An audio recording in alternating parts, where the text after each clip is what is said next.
আসসালামু আলাইকুম everyone, this is Sonia in front of you. মাঝে মাঝে আমরা কোনো একটা কাজ করার জন্য অনেক বেশি এক্সাইটেড থাকি, আর তখন আমরা এরকম বলি যে আমি এই কাজটা করার জন্য মনে হয় মরেই যাচ্ছি। তোমার সাথে দেখা করার জন্য আমি অনেক এক্সাইটেড, অনেক উত্তেজিত। তোমার সাথে দেখা না করে আমি থাকতেই পারছি না। এই ধরনের সেন্টেন্সগুলো আছে, আমরা কোনো একটা কাজ করার জন্য অনেক বেশি এক্সাইটেড, অনেক বেশি উত্তেজিত, একদম অপেক্ষা করতেই পারছি না। এর জন্য আমরা কমনে চাইলে একটা ফ্রেজ ব্যবহার করতে পারি। সেই প্রেসটা হচ্ছে ডাইং টু। কি বলুন তো? Dying to. যেমন আমি কোনো একটা কাজ করার জন্য অনেক বেশি excited, I am dying to do something. তুমি কোনো একটা কাজ করার জন্য অনেক excited, you are dying to do something. সে কোনো একটা কাজ করার জন্য অনেক বেশি excited, he is dying to do something. আমরা কোনো একটা কাজ করার জন্য অনেক বেশি excited, we are dying to do something. Similarly তারা কোনো একটা কাজ করার জন্য অনেক বেশি excited, they are dying to do something.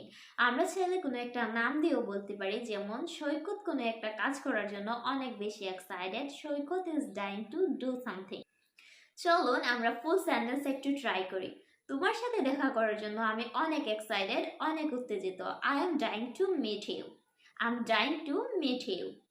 Similarly আমরা বলতে পারি আমি আজকে বাহিরে যাওয়ার জন্য অনেক excited, I am dying to go outside. সে এখানে আসার জন্য অনেক excited, she is dying to come here. আমরা একটা মুভি দেখতে যাওয়ার জন্য অনেক excited, we are dying to go for watching a movie. আমরা শপিং এ যাওয়ার জন্য অনেক excited, we are dying to go for shopping. আমরা নতুন একটা খাবার বানানোর জন্য অনেক excited, we are dying to prepare a new food. আমরা খেলার জন্য অনেক excited, we are dying to play. এভাবে করে যদি আমরা কোনো একটা কাজ করার জন্য অনেক বেশি এক্সাইটেড হই, অনেক বেশি উত্তেজিত হই, তখন কিন্তু আমরা সেই সাবজেক্ট অনুযায়ী ডাইং টু প্রেসটাকে ইউজ করে আমরা সেন্টেন্স বানিয়ে ফেলতে পারি খুবই সহজে। সো এবার আমাদের কাজ হচ্ছে ডাইং টু দিয়ে অনেকগুলো সেন্টেন্স মেক করা এবং সেগুলো খাতায় লিখে প্র্যাকটিস করা, কারণ স্পোকেন ইংলিশ কিন্তু হচ্ছে প্র্যাকটিক্যাল একটা পার্ট। আপনি ইংরেজি শোনার চেষ্টা করবেন এবং এভাবেই ইংরেজিতে কথা বলার চেষ্টা করবেন, কারণ আপনি যদি কথা বলার চেষ্টা না করেন তাহলে কিন্তু আলটিমেটলি আপনার প্র্যাকটিসটা 100% হবে না এবং আপনি সুন্দরভাবে ইংরেজিতে কথাও বলতে পারবেন না। ইংরেজি প্র্যাকটিস করাটা অনেক ইম্পর্ট্যান্ট একটা জিনিস। আমরা আজকের ভিডিওতে শিখেছি যখন আমরা খুব বেশি এক্সাইটেড থাকি বা উত্তেজিত থাকি তখন আমরা ডাইং টু প্রেসটি ইউজ করতে পারি।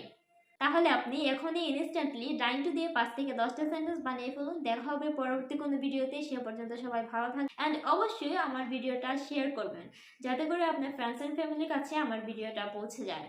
আল্লাহ হাফেজ।